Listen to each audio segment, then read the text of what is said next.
Hello and welcome to another episode of the SprocketPod. If you aren't already subscribed to the SprocketPod on YouTube or wherever you listen to podcasts, make sure you do that now. For today's episode, I am so excited. We have a returning guest, Gabe McCarthy. Gabe, welcome to the show. Hey, Cam, thanks for having me, mate. I appreciate it. And especially for accommodating my time zone. Yeah, if you didn't pick up on it, Gabe is coming to us from Australia. And every week we do these, we dive in and discuss helpful HubSpot content. Gabe, you've been in the ecosystem for a little while. So for our listeners who haven't seen your episode already, although make sure you check it out after watching this one, tell us a little bit about yourself. Yeah, absolutely. So not much has changed since last episode, but essentially, my name's Gabe. I'm a RevOps specialist. I work predominantly in the HubSpot environment and have been doing so for like the past 10 years or so. So I'm pretty proficient at it with 20 plus certifications. And I work predominantly with companies who are sort of in a homogenized space in a sense that they have been using HubSpot or similar tools for a while, wanting to sort of revamp or rejuvenate their RevOps capabilities. So hence I come in and sort of help smooth everything out and realign things and enable them to use tools moving forward without me, which is ideal, and then just consult on the side. So yeah, that's me in a nutshell, I guess.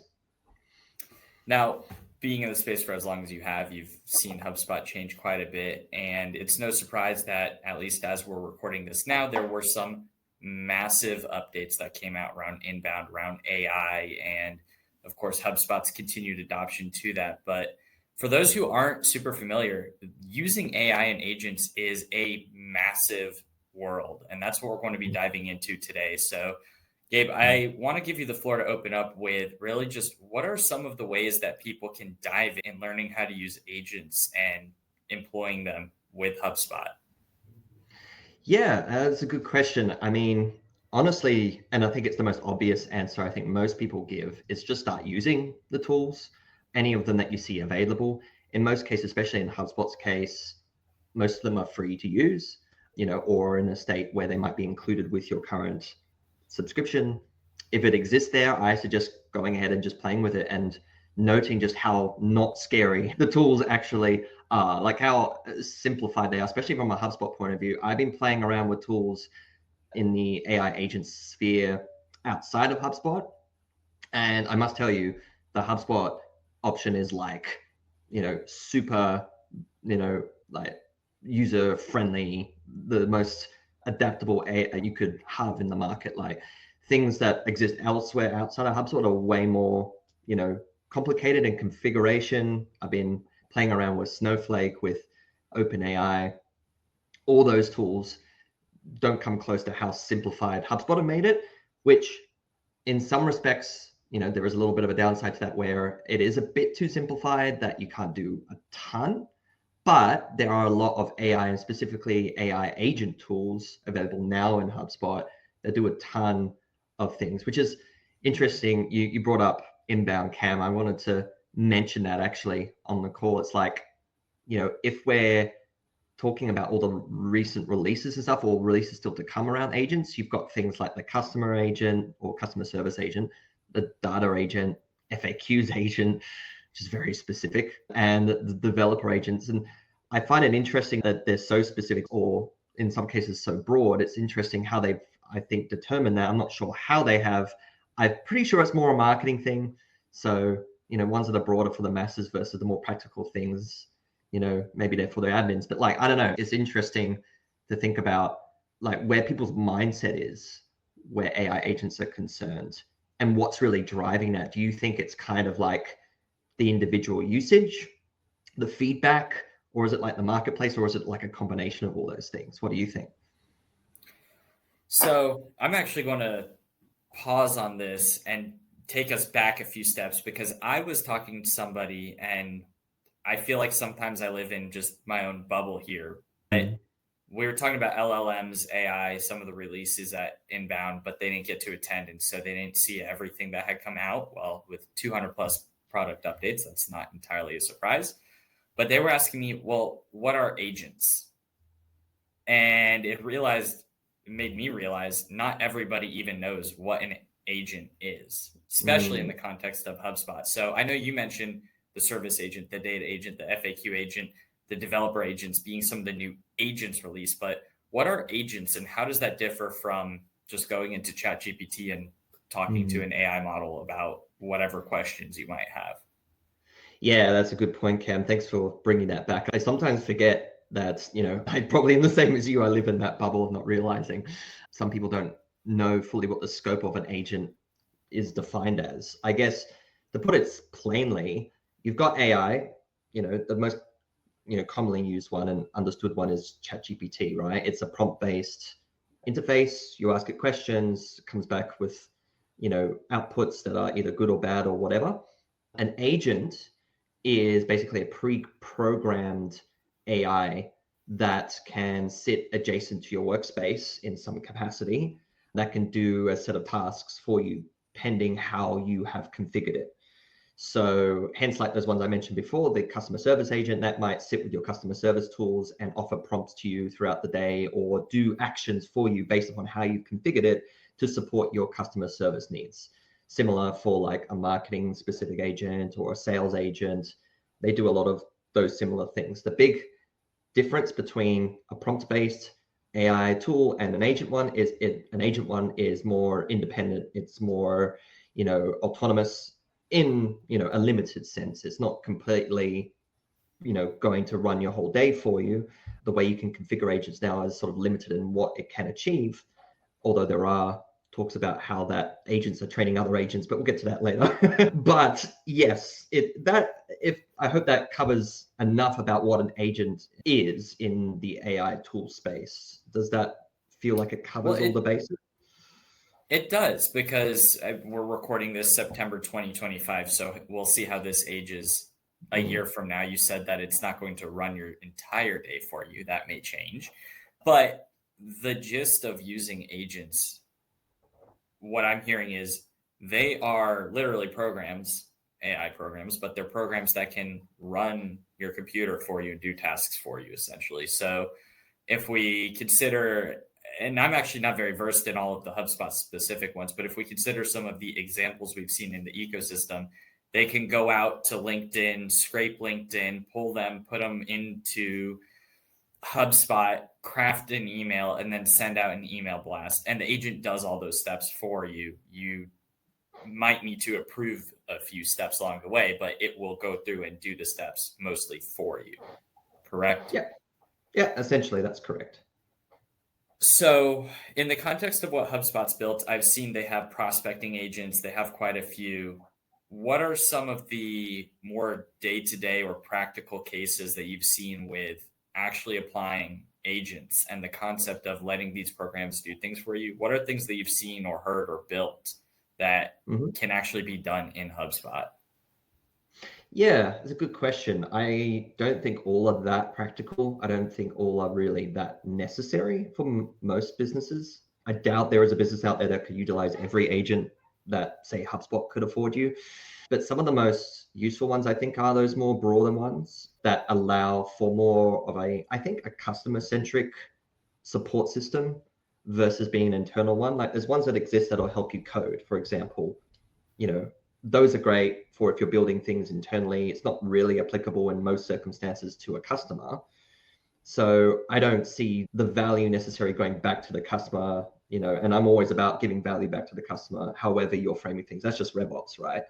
But like if we're talking about things that are more like beneficial for that customer centric benefit, I would think like the customer agent in particular is great. In use cases I've seen where, it can respond with immediate context and understanding and even empathy in some cases back to the individual who's like, say, chatting to a chatbot or connecting with a service help provider through email. I had a recent case, I actually posted this on LinkedIn, where I experienced being spoken to by an agent and thought it was really clever. And it was by an Australian company called Shoes and Socks. That's my son. We buy him kids' shoes from there and socks from there, obviously. A great Australian brand. And I was really impressed because some of the socks we bought, they weren't holding up. they got holes really quickly. And so I contacted their support, got an immediate response like a minute later from an email that was super personalized. It was like, oh, I'm sorry to hear about your socks. We always have, the most, like the best quality, and we guarantee quality them. and appropriate oversight of our product and blah, blah, blah, and they said things specific to me and called me by name, and it was very specific, and they knew my order. So, it was like, obviously they'd configured an agent to respond in that way, and there's no human capability that could have done it that quickly and that personalized. So I was very impressed.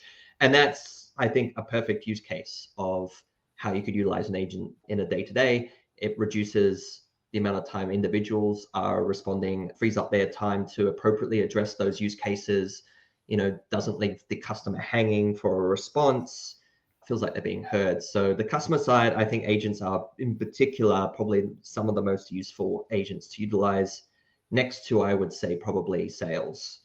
And in sales, again, it's a similar thing, but I feel like there's so many use cases that they can be applied, in particular like churn or churn prevention.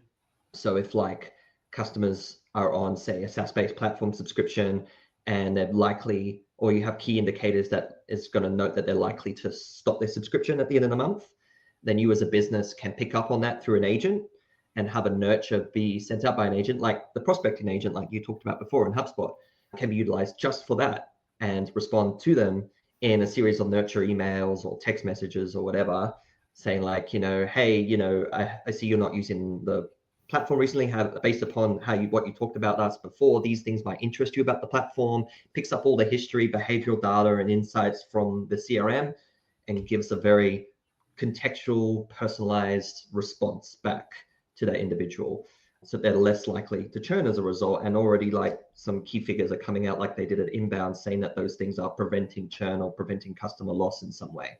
So yeah, sales and customer service, huge marketplace for that, I reckon, when it comes to agents. I think the precursor to this, the closest thing that comes to my mind, at least immediately, is having templates in HubSpot or in any CRM. And we all know that people across accounts are infamous for not using them. As an admin, we build templates and then they sit there unopened, unused. But the big difference here is that this is truly a more engaged, proactive, interactive version. And so as opposed to a customer service person sitting there, pulling up a template, doing some customization and clicking send, which might only take a minute or two, now you have an agent that can do this instantly all day long. And I see this as being something that truly drives businesses where roles evolve so that they become more valuable. And so customer service, for example, becomes more proactive in their role instead of reactive. Sales become proactive in sales instead of reactive to a list they're given. And I'm excited. What's one thing that you would give a HubSpot admin that would make them say, oh, that's what I need an agent for? Do you have like one key example that just comes to mind? Yeah, I think one key example. Or a simple example. Yeah, I think, do you want like a current example of something that I've built recently for me to take you through it? Or, are you just looking for something? Yeah, let's go with it. General? Yeah, okay. Well, look, I can share my screen on this demo portal I've got available in HubSpot. I press present here, I assume. Here we go. To this platform. Share screen, sharing with 2 monitors. Oh, okay. Share screen and this window. Okay. All right. Can you see my portal? We can. Sweet. Cool. So this is my demo portal. And now we're seeing StreamYard. Oh. What's happening? We'll edit this in post-production. Is it showing the workflow? No, I'm seeing StreamYard. When you click present, it'll ask you if you want to, when you click share screen, and it'll ask you if you want to share a tab, a window, or an entire screen. Yeah. You probably just want to click window. Yeah. No, I'm playing it. All right. Okay, so we're back and we're back. So this is a demo portal that I use quite a lot. It's quite an enriched demo portal with a lot of data on many different objects, including some custom ones. I predominantly use it for talking to private health insurer companies about how they can utilize HubSpot, because recently in Australia, we've had data sovereignty enabled because of local databases being available now. So there's a huge sort of call now to health providers that, who previously couldn't use HubSpot for data sovereignty reasons, now can. So as part of the roadshow that we developed, we wanted to demonstrate some key things they could be utilizing in terms of HubSpot workflows to help improve their sales efforts, because there's a huge churn rate for most private healthcare providers from customers looking for better options out there. So we said, all right, well, to help prevent with that churn rate and also to help with upselling or noticing where upsells are possible or supporting the sales team in some way, let's build out some workflow. So this one was around the deal proposal support. So say, for example, you're a customer who's done your research, come to this healthcare provider and gone, I think I need to go with you guys. I'm not sure which insurance is appropriate for me. The salesperson can go in and chat with them or, look at their history about what they've searched for previously, what pages they've gone to, blah, blah, blah. Or you can have the AI assistant come in and support with that process.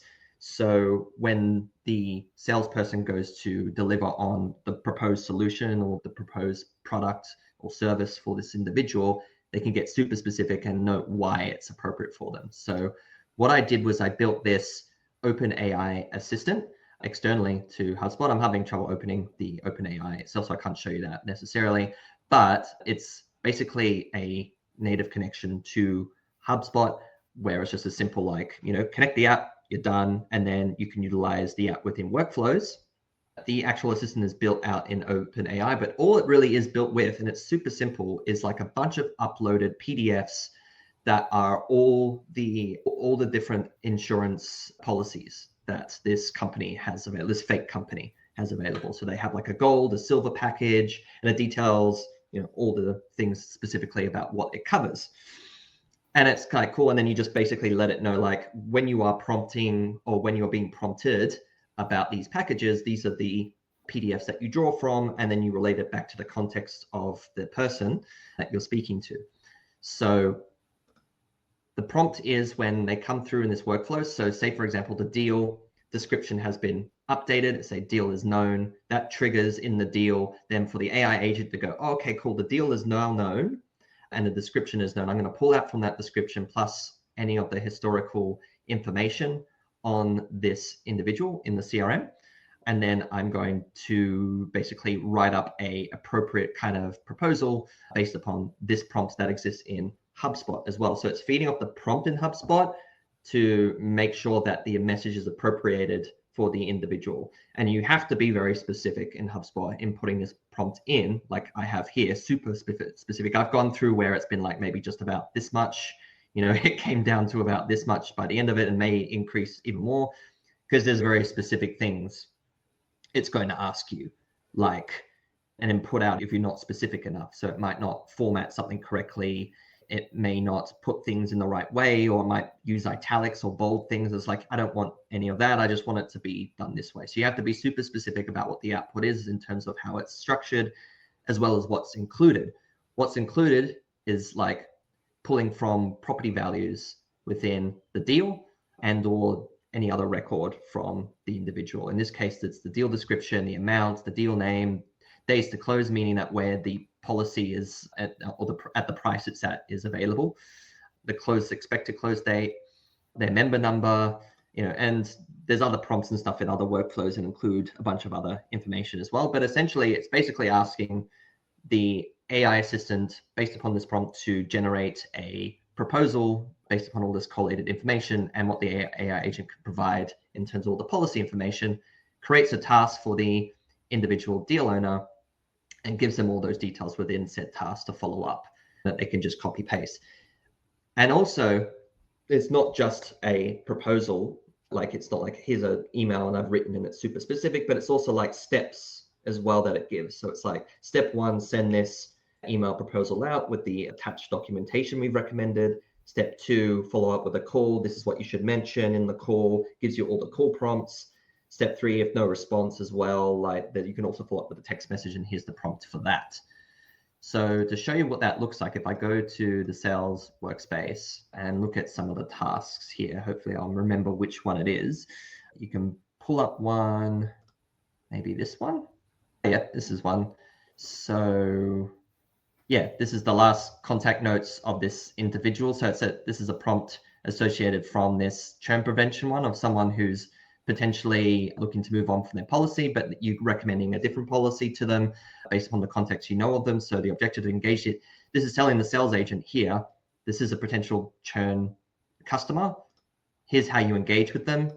Here's all the policy information. There's the last contact notes. This person works in construction. They have remedial massages. They have 3 kids, blah, blah, blah. All this really kind of very specific information. The last call summary. Here's what you last talked about. Here's the action plan. Call the contact.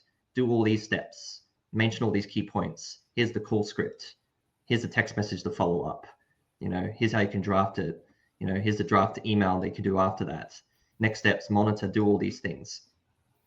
So super specific prompting. Like, you may have been familiar with, like, in the past, HubSpot's use of sequence tools and templates and snippets. This, I think, takes it to the whole other level of like where those things somewhat become irrelevant. And it's like every time it's something unique for that individual person that you're talking to. And the agent, going back to that, pulled out all the information from the PDFs and provided it into the context of this individual as well. So there's examples in here if I can find one. Oh yeah. So this is all the contact information overview, engagement history, policy evaluation. So during a call, they feel like the policy wasn't good enough, upgrading to gold policy or adjusting existing coverage to better suit. And this is what they recommend as like a healthcare checkup on the documentation and looking what might be the more appropriate policy for them. So it gives a bunch of things in there. Whether or not it has enough information or not, the agent can assist in providing the most appropriate steps forward. So that's a bit of a whirlwind, but I think that's enough to share on that. Any questions? That is wild. And it really speaks to the shift that we're seeing from passive data in HubSpot, where admin have to set up things like deal is known, create task because health score is low, and then the task is just like health score is low, go check out the deal and do something about it. And we're turning this into something that admin can build, which allow things to be automated and served to the highest degree. Now, you are a lot closer to much of this than I am on a day-to-day basis. And so I'm keen to hear your opinion, but do you think we're at a point yet where people trust this type of data that's being served to them? That's a good question. I mean, I trusted that shoes and socks example in terms of from a customer point of view. If we're talking about the user point of view in trust, because I think the customer trust is more important than the user one. Honestly, I think the user one, there has to be a level of mistrust or like, not mistrust maybe, but it's more like skepticism. I think there's a healthy skepticism still to keep, for sure. And I feel like every step, like in those steps there, you noted that like there is a step before contacting the customer, right? In that example, that's intentional, especially in a policy kind of, industry or policy-based industry, because, there can be so many legal ramifications or, personal information that gets put out that shouldn't be there, like sensitive information. You have to be super careful. So that oversight, human oversight, I think is still necessary and for good reason. And I don't think it should fully go either. Because there was like a quote or something. I went to a hug down here in Sydney that was hosted by Hype and Dexter last week. Shout out to Alex and KPAC for running that. That was awesome. There was like a quote, I think maybe it was from Dharmesh or one of the HubSpot guys at Inbound, because they were just doing a recap of Inbound. They were saying like, you don't want agents or AI in general to be doing all the work. or trusting them to do all the work anyway, because then what's the point? Like, what are you enjoying out of your work if you're letting them do that? Like, where's the enjoyment for you, if you're not involved in any of the process? An agent, I think, should help sort of cut corners or, help streamline or make things more efficient in your role. But yeah, ultimately, I think you shouldn't trust it to take your role entirely.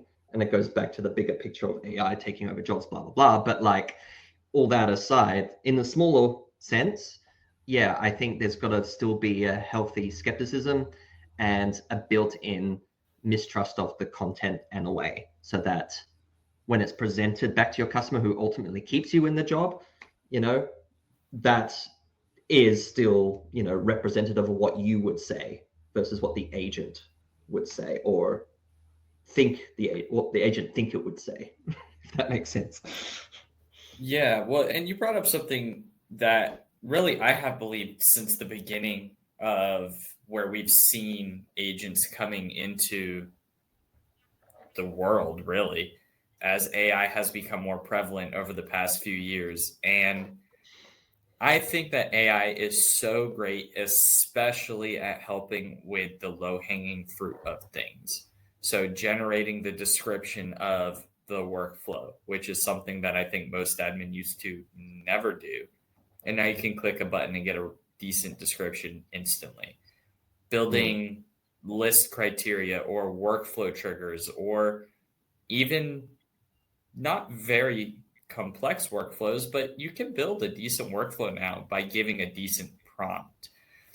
I think where the skepticism comes in, though, is definitely when we start looking at things that become more complex. And as quality admin, it's your job to assess, where is the best use of my time? Is it leaning on the AI to build the workflow, or leaning on the AI to do whatever? Or do I just need to go and do this myself because that's going to be quicker and more accurate and better than leaning on the AI? And that's a tough decision to make. It's not always easy, but I think that is definitely where the skepticism comes from. Yeah, 100%.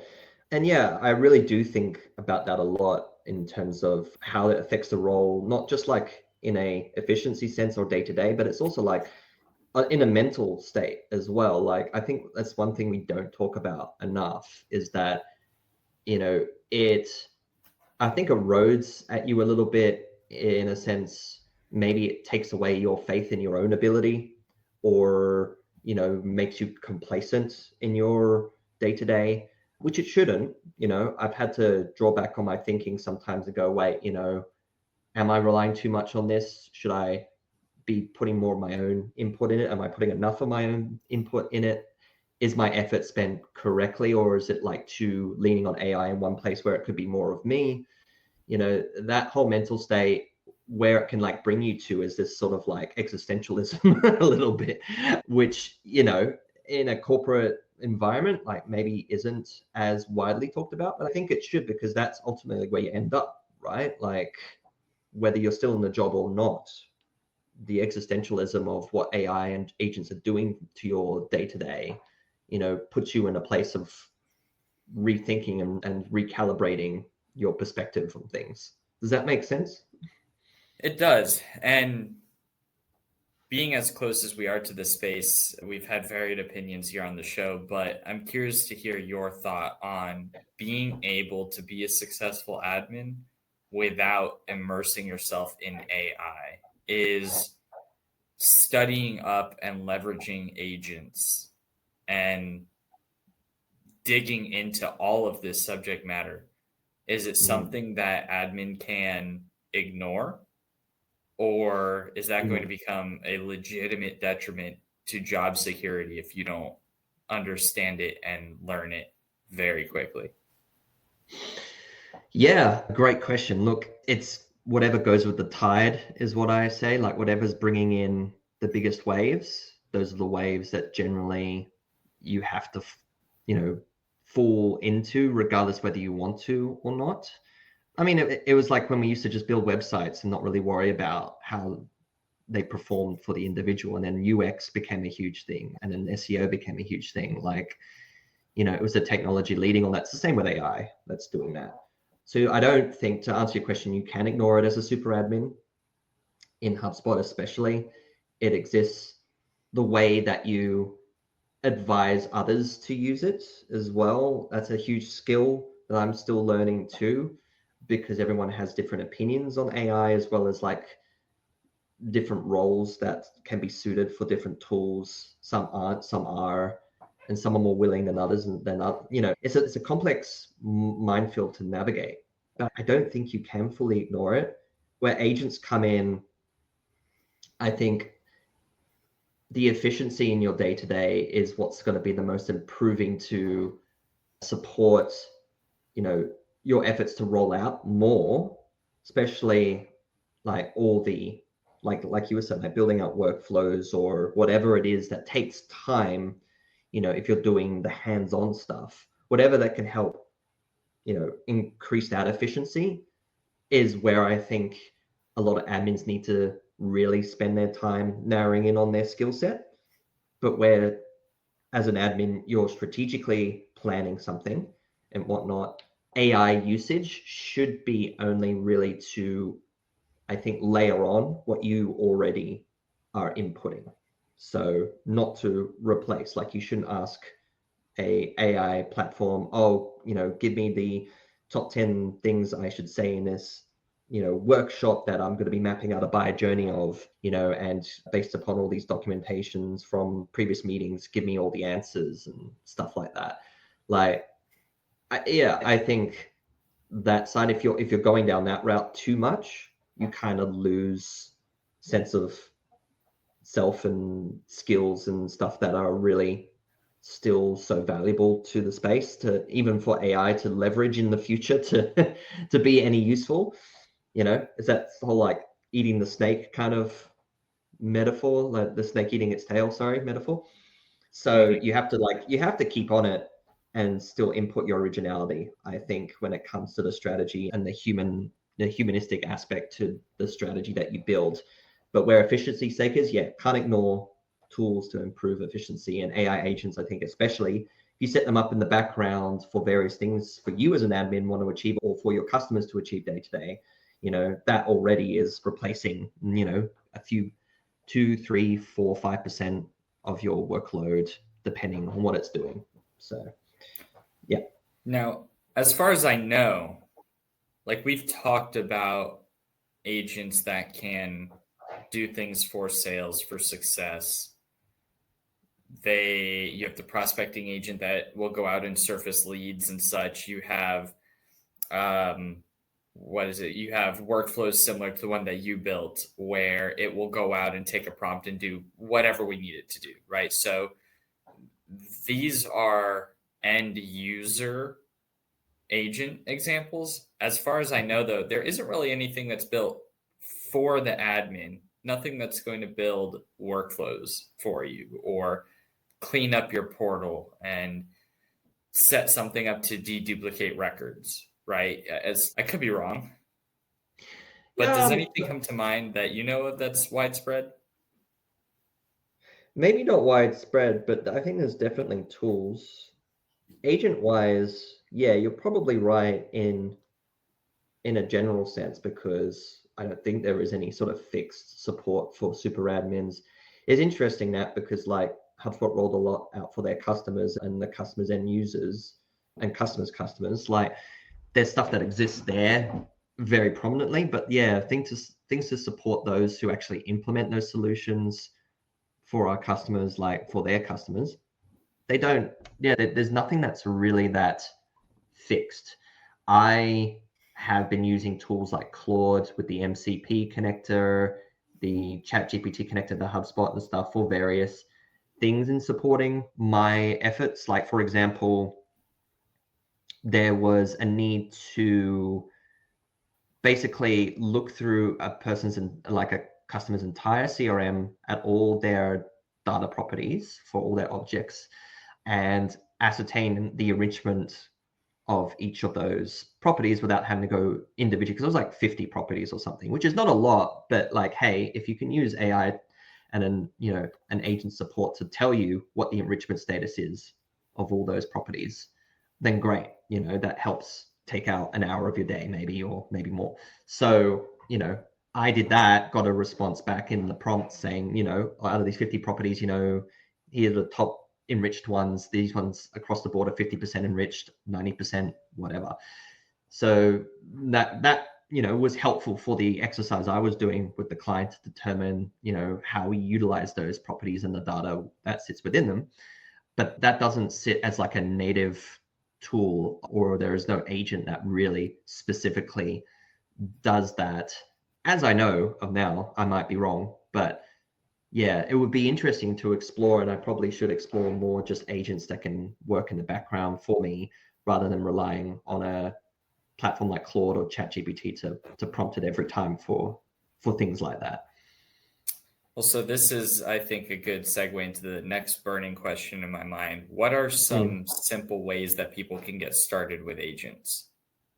Sure. I think the simplest way, like I said at the beginning, was just to get in and start using them. But like whatever is most appropriate for your role. So if you're in sales, if you're in, or I guess if we're talking, well, let's take it back. We're talking about if you're a HubSpot admin, because I'm assuming most people who watch this are HubSpot admins in some sense, or, as part of the Sprocketeer community, want to hear about which agents are appropriate for them if they're working across the board in terms of being a HubSpot super user and whatnot. I would say that like the appropriate place to start is the most common agents available that have the most broadest use across each hub.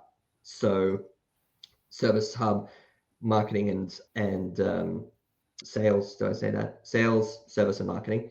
Should just set it in order. And also even the latest one in Data Hub too, which I haven't played with yet. I don't know, how efficient it is, but that'd be a cool one to look at. Data one is specifically pretty cool for now Data Studio as opposed to Operations Hub. Rest in peace, Operations Hub. Probably the least fan favorite hub of all the hubs. Unfortunately, I'm sorry, but a good rebrand. But I would say like those 3 or 4 hubs are probably the best place for where agents are concerned to start playing with, and starting with those. How you should start with them is the most simplest ways to begin with. I mean, it's always the same response to that. Start simple, use the KISS method, keep it simple, stupid, and just get into it. You've got the acronym, right? KISS. Yeah, that's it. I've always looked back on that KISS. It's always that. Even though you learn that at such an early start in your career, it always applies to every new tool and every like new endeavor. Yeah, especially if you haven't used them before. Just keep the prompt simple. Don't go overboard. Just be like, for example, look at a customer service agent and go like, all right, agent, I'm going to program you to recognize when someone's subscription is going to end, and you just want to notify me about that when it's going to end, and then give me the context of this individual so that it's prompted to me immediately. It sounds a little complex, but that's probably one of the most simplest ones I can think of off the top of my head. It's just like one key indicator is like, there's a data property that says their subscription is going to end at the end of the month. You use that in a workflow that tells an agent to let you know that's happening, and then just give you the context of that individual. And the prompt that you give it could be super simple to begin with. As you saw from my big prompt there, that came through lots and lots of testing and iterations, but just choose a simple one to begin with. People like go crazy over figuring out what a prompt should be. And I'm just like, dude, just try a simple one. And if it sounds shit to begin with, just try again, just keep applying and layering, test it out. Keep prompts, for agents especially, they need constant iteration. And that's a good thing. That's a good thing. I think you should, because then you learn yourself about what you really want from an agent. So it's a two-way learning system there. Right. But yeah, right. That's what I recommend. Well, and we know that like historically, HubSpot has had workflows, Salesforce has had their automation, Zapier has Zaps, but this is really a paradigm shift where agents are not just if then, they're really making decisions and they're acting. And so that's the big difference. Instead of a workflow that says, if a contract end date is ending, send a notification with property details to a deal owner. Now we're saying, if a contract is ending, take everything you know about this contract and create an action plan for potentially retaining them. And that is a huge leap, because that takes a lot of thinking that somebody used to be doing. And it's instead taking the time that they would have used to think through that, and it's serving them an action step. And so I want to hear your take on this. Maybe it'll be controversial. I hope it is. But are people going to have tasks that they lose to AI and to agents? Are there going to be parts of people's jobs that they lose to AI and agents? Yeah. I mean, if you want to use the terminology of lose, like, I wouldn't necessarily say it's losing anything. I say it's gaining time. I'm more of a cup half full person. I had to think about that saying for a second. It's early in here in Australia. It's evolving. Yes, the role is evolving, as Yamini probably would say on stage in a very broad statement, kind of sweeping CEO terminology. But I guess there is some truth to that. If you look at it holistically, yes, you're going to lose parts of what you did in your day-to-day. But honestly, most of them, I don't want to bloody do them. Like, anyway, like, I'm glad they're gone. Like, who wants to spend half a day looking at, like, I don't know, keyword research, for example, or, how many, the enrichment, like, example, like how many properties are enriched on this particular property and on this object, looking at that manually. Like, if I could just prompt an AI or have an AI prompt me about that automatically on a day-to-day, then yeah, I would much prefer that, because then, like you said, Cam, it takes the thinking out of that, minutia kind of standardized tasks that you're setting yourself each day, and freeing you up for the more interesting stuff, was being creative on top of what you're presented with. And I think I'm optimistic that, AI agents are going to improve our day to a sense where then we can be more creative. And I think a lot of people in the corporate space desperately want to be more creative. Like, take your admin arena example, that's a creative endeavor.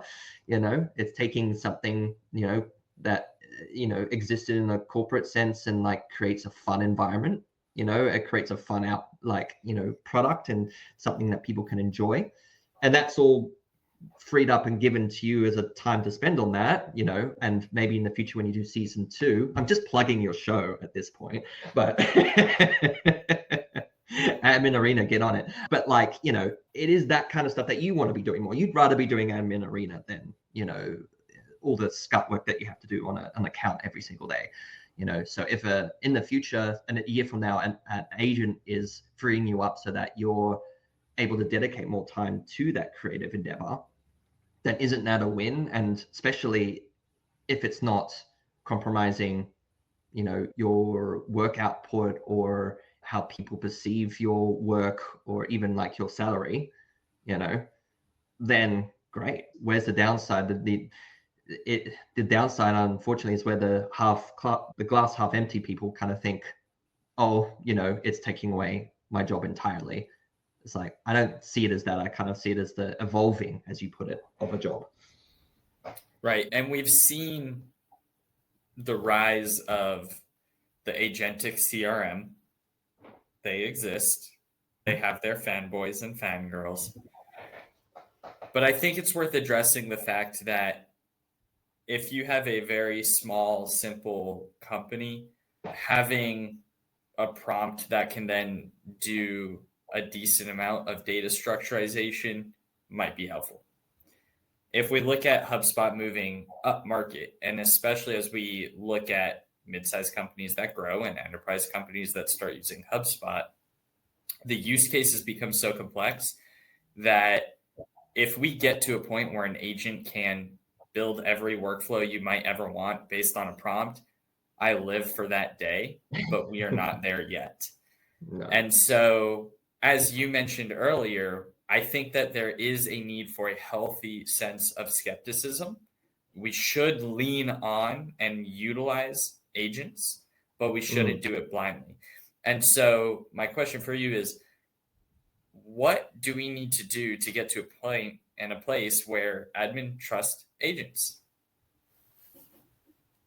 Like, what do we have to what do? is going to be, how do we get to, what do we need to see in order for admin to start to lean in and incorporate them on a regular basis? Maybe an admin-based agent was a good starting point. A native one. HubSpot, like, if you're listening. I mean, there you go, right? Look, we're talking about a specific niche of a role, right? Because that's who we are. If we're talking specific to us as admins, then yes, it's stuff that's catered to us in an agent environment that I think begins to, one, give us more faith in HubSpot, has faith in us and investment in us and recognizes us and our needs. They do, like they got, HubSpot Academy and boot camps, all these things. Like I'm not shitting on them. They definitely make the effort and they have been since the get-go. And I really appreciate that. Shout out to Carl Jepsen. But it's like that there is, I think, a natural need to focus all the energy and development of agents to the customers, to the people who are purchasing them. I get that. But I feel like the trust of admins who are supporting the implementation of said agents need their own set of tools that are defined away from that either HubSpot can supply or collaborate with other platforms that supply that. I think the ChatGPT connector and MCP and or Claude connector was a good step in that direction, because people like Dharmesh, who I've got his email subscription, I'm reading all his recent email things. I think they're weekly or something. He says he uses them in his role. And, obviously that's different from us as admins, but in a similar sense, it's him utilizing those tools to understand platforms and be able to develop things from that. So those kind of tools exist in a prompt-based space. Agent side, there's nothing native that comes to mind. And I'm sure there is plenty of configurations you can make with a whole bunch of amazing different tools, or maybe there's something out there that exists that I just haven't Googled yet. But I reckon that's how we get the trust of super admins to invest in agents, is give them something that supports their needs, and that will then solidify their trust in a HubSpot-based agent, and then want to apply them to the work they're doing for their customers. I think that's very sensible, because when we think about utilizing agents today, all of the ones that come to mind and all of the ones that we've talked about are for the end user. Now, that's who we serve, and that's who's using HubSpot. So that makes sense. But to the point that you just brought up, as admin, we don't oftentimes have a whole lot of time to just go tinker and play with things and experiment. And so you might have a stakeholder that says, hey, I heard about this thing called prospecting agent. Can we set it up? And as the admin, it's your duty to go and learn about it. But now we're going out of the realm of building a workflow in HubSpot, which is something we've done a million times, to becoming prompt engineers and setting up agents, doing a whole new skill set. And I don't think that's a bad thing. We've talked about how that's really an evolution of the role. Now is the time to learn if you haven't started. But Gabe, when it comes to stepping into that, is there a world where you see admins spending more time setting up agents and training agents and working with AI, as opposed to utilizing and doing standard tasks and standard behavior, building workflows themselves, creating properties themselves, etc.? Yeah, I think we're already seeing the start of that in the prompt-based tools, but where, the future is concerned, I think, it makes natural sense to move into that direction.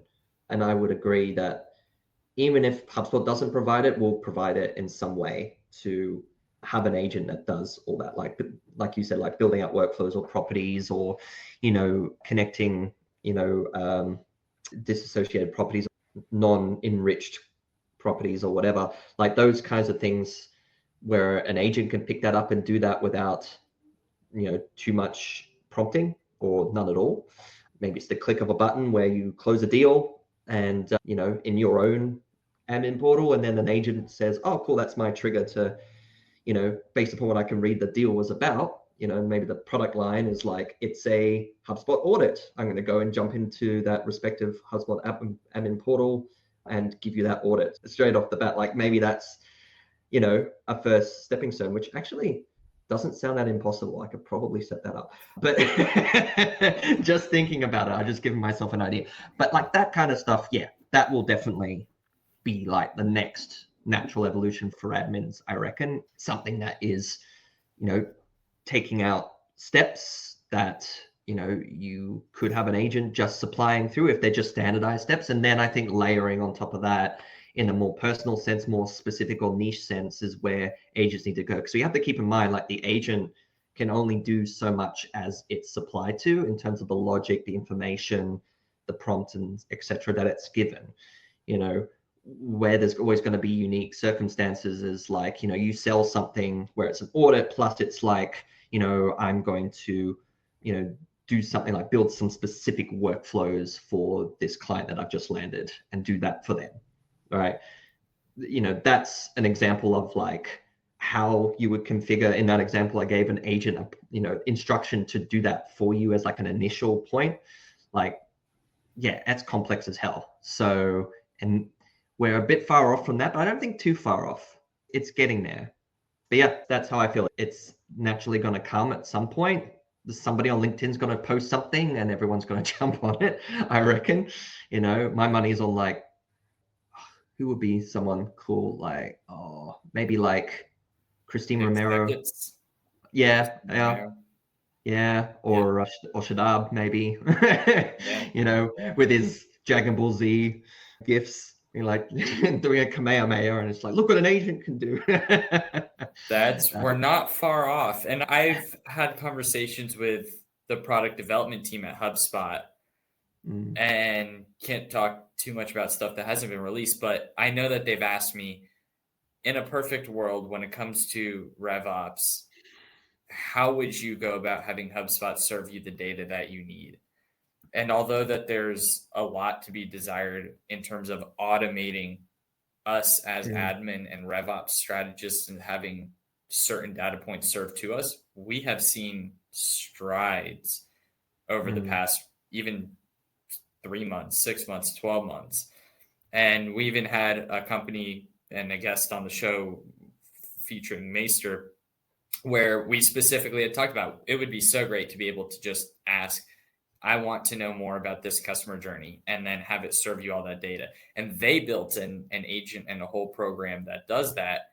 And I think we all know we're not too far off from HubSpot next up saying, great, hold my beer. We're going to do it too. So I think we are definitely moving forward in that direction, which is so exciting to see. And it makes some of our early episodes on AI age so poorly. No, like a fine wine. They're refined. Yes. It's a time capsule. You watch it and you sip it and you go, oh gosh, that's got so many complex notes. Yeah. Go back and see what the narrative is. Maybe I'll become a little less skeptical as we do more and more of these conversations. But, I've got to say, one of the things that will never cease to amaze me is when we hop in these conversations and you show me examples like what you put together for the insurance one, and the level of creativity that comes into play with using prompts. I mean, my brain goes to something like where we mentioned a contract is ending and serve me details. But being able to do things like, hey, take this image, analyze it, and based on a screenshot that somebody uploaded, tell me what I need to know about next steps, or whatever. So the possibilities are really limitless when we think about using AI and agents and LLMs that connect into HubSpot and bridging all of these things and bringing them together. Yeah, no, absolutely agree. Yeah, getting there. It's exciting times, but what's good, not to get too meta, but shows like this and podcasts, other shows that talk to this kind of information, what do you think is like the possibility that an agent isn't just pulling all of this and constructing instructions to someone who's going to build future agents?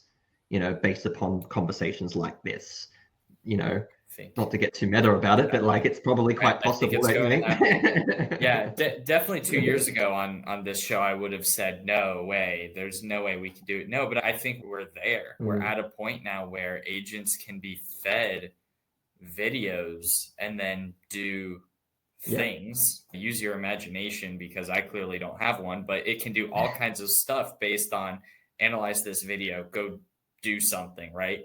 Analyze this image, go do something. And so the rate at which they're learning is incredible. And even when we flip it, and the ability now to take a prompt and generate a video or upload an image and have it turned into a video is amazing. And so where we are with all of this technology is incredible. And I'm sure most of our listeners probably already know that. So to take it back to HubSpot one more time, I want to wrap with this, which is the topic of HubSpot's newly released Breeze Studio, Breeze Agent Studio built into HubSpot.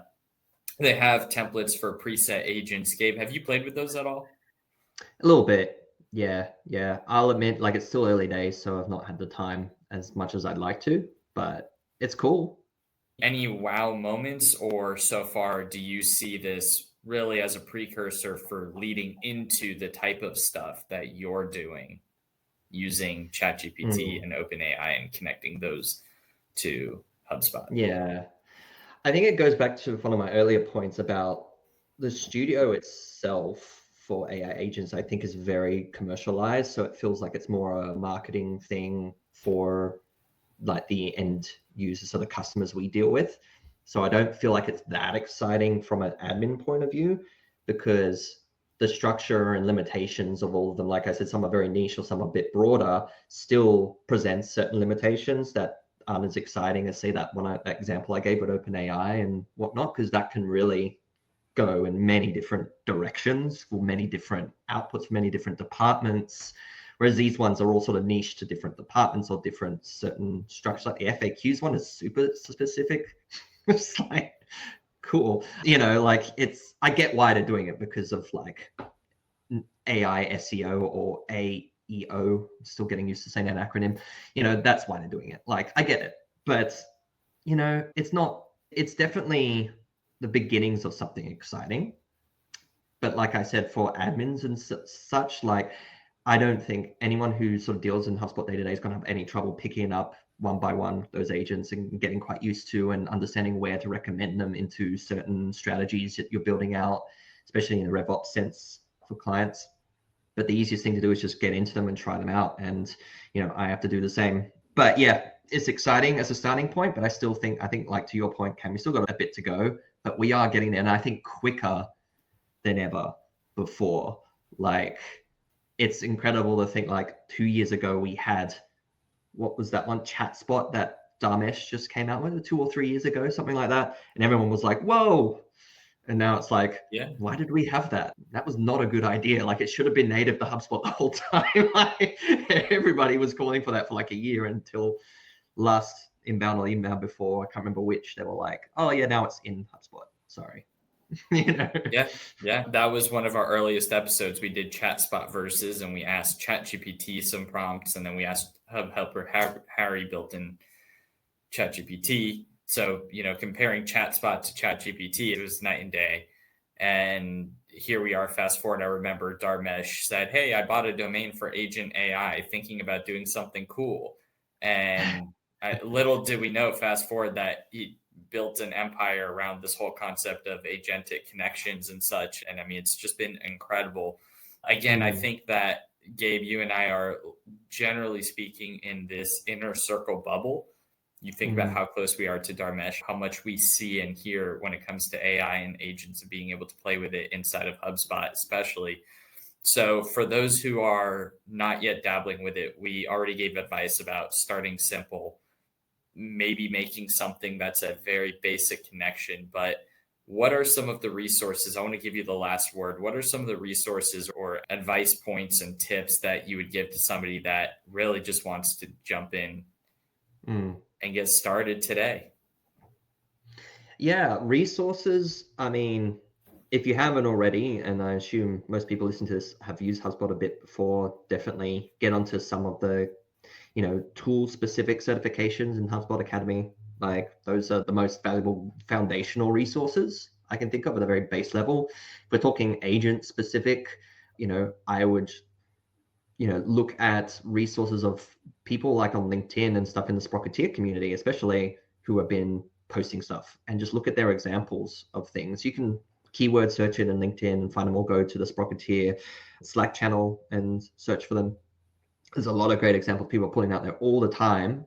Great resource. And I prefer those than any sort of templatized or paid course, to learn, because those I think are more genuine, real examples of things, and it's all free, and it's, I think, a lot rougher and less polished, and I like that.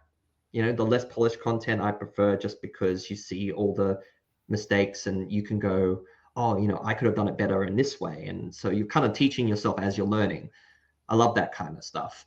I kind of miss the thing we used to do, where we used to have like a monthly thing that Carl Jepsen hosted, and people would submit their, examples of things. And, those were cool, because I would just watch that every month and go, I'm going to steal that. Like, so stuff like that. Yeah. Resource. Yeah. Like, like your podcast, like it's great just to hear people talk. So the SprocketPod, watch Admin Arena, those are great resources in general.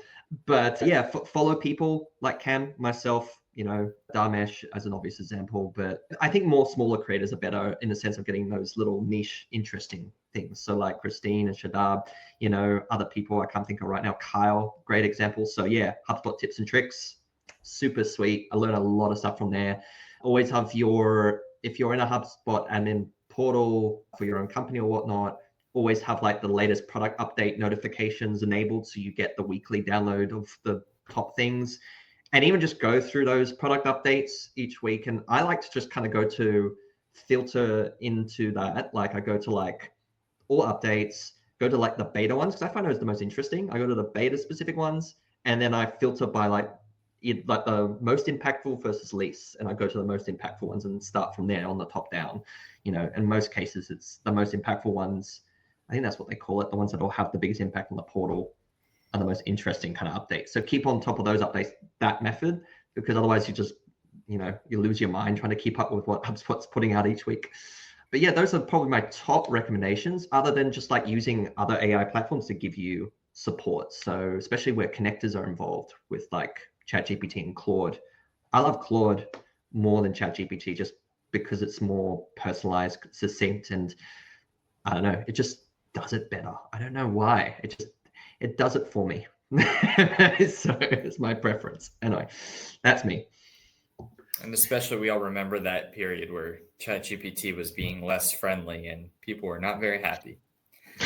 I do also recommend checking out Nico in Sprocketeer, or reaching out. He goes by Nick Lafakis on LinkedIn. He is huge when it comes to producing content around AI. He has a YouTube video series, GPT with Me. A lot of great content there. So for those of you who want to get started today, go follow the community. If you're not already in Sprocketeer, reach out to myself, find us on LinkedIn, join the Slack community. It is totally free to join. And it's the world's largest independent HubSpot admin community. So there's a whole bunch of us in there helping one another with anything and everything you could imagine related to HubSpot, including questions around AI. So definitely go ahead and follow the community there. Gabe, thank you so much for joining today. Really enjoyed the chat around AI, digging into agents, and just breaking down the future of how these systems are going to be impacting our roles as admin. To everyone who's watching, thank you very much for listening to another episode of the SprocketPod. Today's episode is sponsored by the Admin Arena.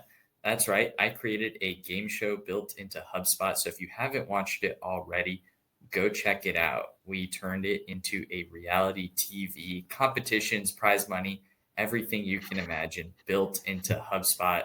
It was a lot of fun to be a part of that adventure. Gabe, thank you for joining today. For everyone listening, thank you for tuning in. Sprocket on, and we'll see you next time. Thank you for tuning in to the SprocketPod podcast. We hope you enjoyed today's episode with your co-hosts, Cameron Collins and Mark Lerner. Be sure to catch us live every week on LinkedIn, and don't forget to subscribe to our episodes on YouTube and Spotify. If you found this episode valuable, please leave a review and share it with others looking to get more from HubSpot. Until next time, keep driving success with your CRM, and as always, Sprocket on.